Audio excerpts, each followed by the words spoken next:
नमस्कार दोस्तों, स्वागत है आप सभी का हमारे यूट्यूब चैनल देव जीके ट्रिक्स में। तो दोस्तों हम लोग यहाँ पर जीके का टेस्ट लगाएंगे, जहाँ पर आपके 35 प्रश्न हैं, काफ़ी अच्छे प्रश्न हैं और डेली आपको ये टेस्ट कराया जाता है सुबह 7 बजे।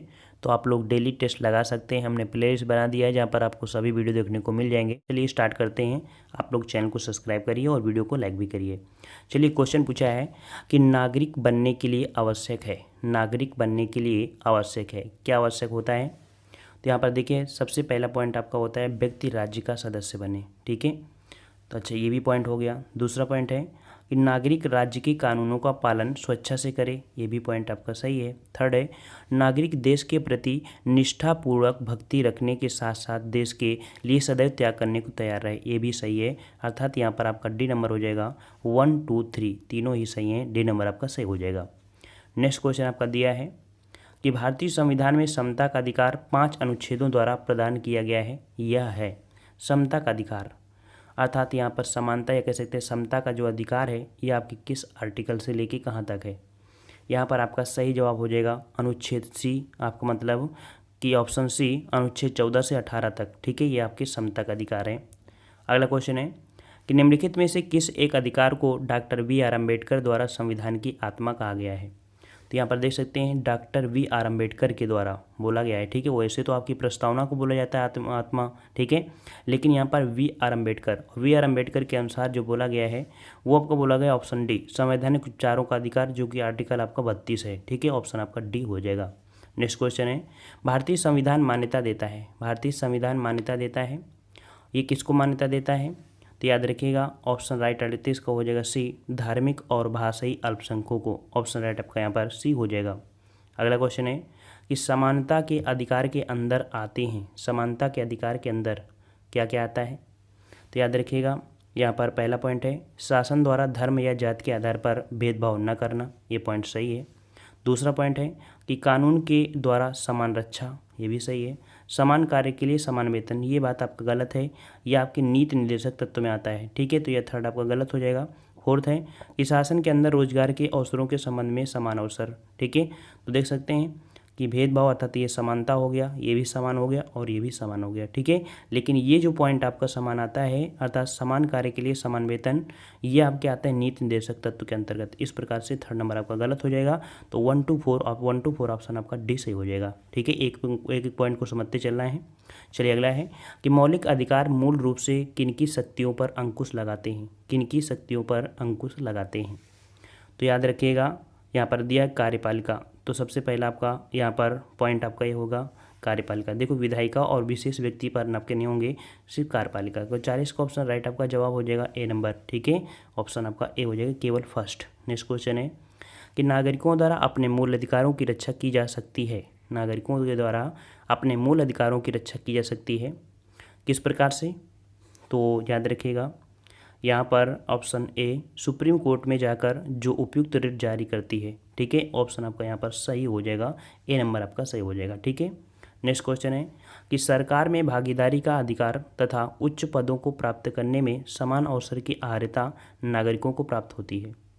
सरकार में भागीदारी का अधिकार तथा उच्च पदों को प्राप्त करने में समान अवसर की अर्हता नागरिकों को प्राप्त होती है, ये किस स्वतंत्रता में है। तो ये स्वतंत्रता है आपकी राजनीतिक स्वतंत्रता से, ठीक है। ऑप्शन आपका भी हो जाएगा राजनीतिक स्वतंत्रता से। नेक्स्ट क्वेश्चन है कि भारतीय संविधान अर्थात संविधान के खंड 3 में वर्णित कौन सा अनुच्छेद इसके धर्मनिरपेक्ष चरित्र पर बल देता है, धर्मनिरपेक्ष। और धर्मनिरपेक्ष जो आपका है याद रखिएगा ये आपके है अनुच्छेद 25 से लेके 28 तक, ठीक है। अनुच्छेद 25 से लेके 28 तक धर्मनिरपेक्ष पर आपका वर्णन आपका देखने को मिलता है।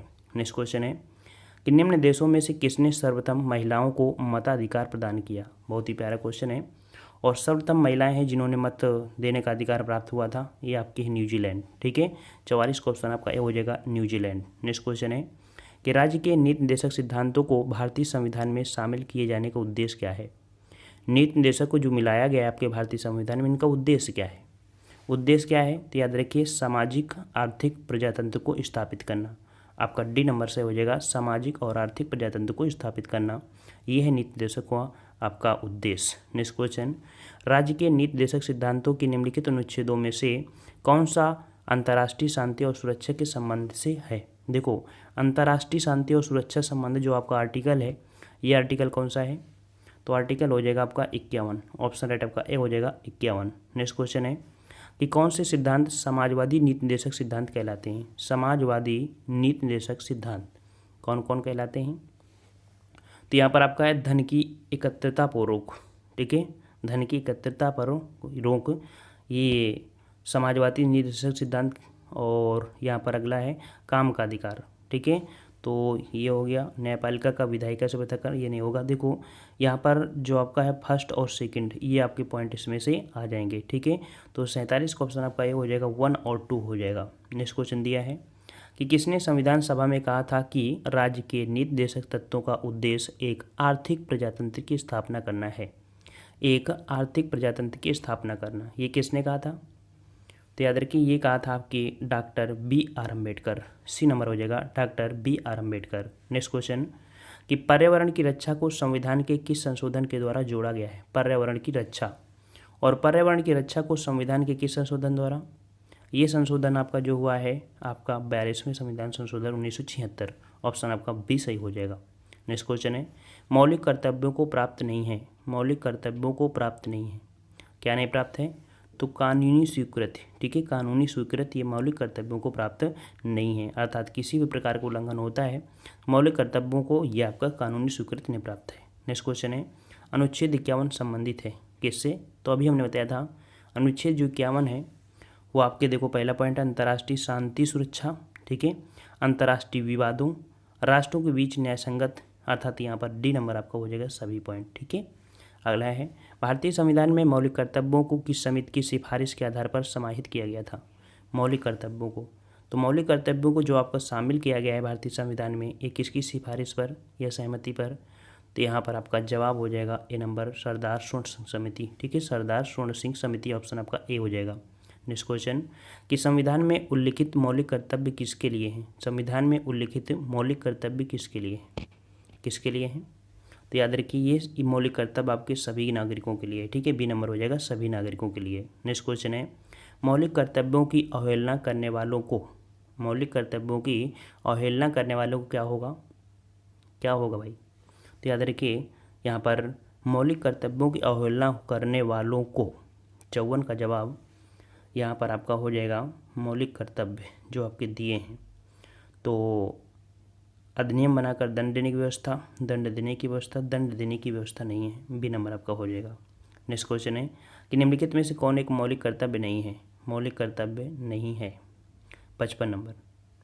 तो 55 नंबर आपका हो जाएगा राज्य का आज्ञा पालन, कानून का आज्ञा पालन, समाज का आज्ञा पालन, करों की अदायगी। डी नंबर आपका हो जाएगा करों की अदायगी हो जाएगा। ठीक है, डी नंबर। नेक्स्ट क्वेश्चन है भारतीय संविधान में नागरिकों के मूल कर्तव्य के अंतर्गत सम्मिलित नहीं है, क्या नहीं शामिल है मूल कर्तव्य में?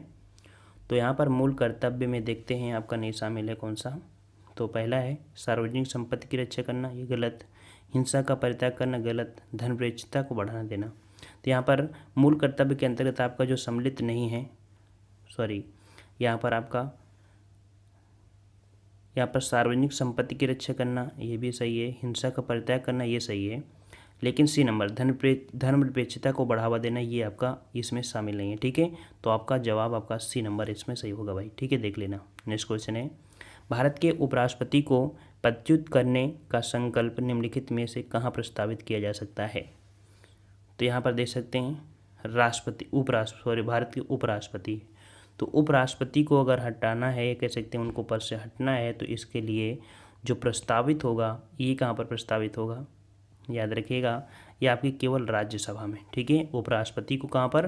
केवल राज्यसभा में, अर्थात महाभियोग जो प्रक्रिया होती है वो सिर्फ राज्यसभा में ही होती है। ठीक है, नेक्स्ट क्वेश्चन आपके राज्यसभा सिर्फ राष्ट्रपति की उपराष्ट्रपति की बात कर रहे हैं यहाँ पर। ठीक है, उपराष्ट्रपति को हटाने के लिए सिर्फ और सिर्फ राज्यसभा के सभी सदस्य मिलकर ही कर सकते हैं। ठीक है, लेकिन यहाँ पर राष्ट्रपति होते तो राष्ट्रपति के लिए आपको महाभियोग नाम दिया जाता है, और महाभियोग में आपके लोकसभा और राज्यसभा का 2/3 हिस्से अगर पारित हुए तो महाभियोग लग जाता है, और महाभियोग शब्द राष्ट्रपति के लिए जाएगा, इनके लिए नहीं लगाया जाएगा। ठीक है, चलिए अगला है कि भारत का उच्चतम न्यायालय कानून या तथ्य के मामले में राष्ट्रपति को परामर्श देता है। भारत का उच्चतम न्यायालय कानून या तथ्य के मामले में राष्ट्रपति को परामर्श देता है? किस बात की आपके देता है परामर्श? तो यहाँ पर आपका परामर्श हो जाएगा आपका बी नंबर, तभी जब वह ऐसे परामर्श के लिए कहता है। ठीक है, जब वो कहता है तभी तो उसको परामर्श मिलेगा। ठीक है, बी नंबर आपका सही हो जाएगा। अगला क्वेश्चन है, यदि भारत के प्रधानमंत्री संसद के उच्च सदन के सदस्य हैं तो?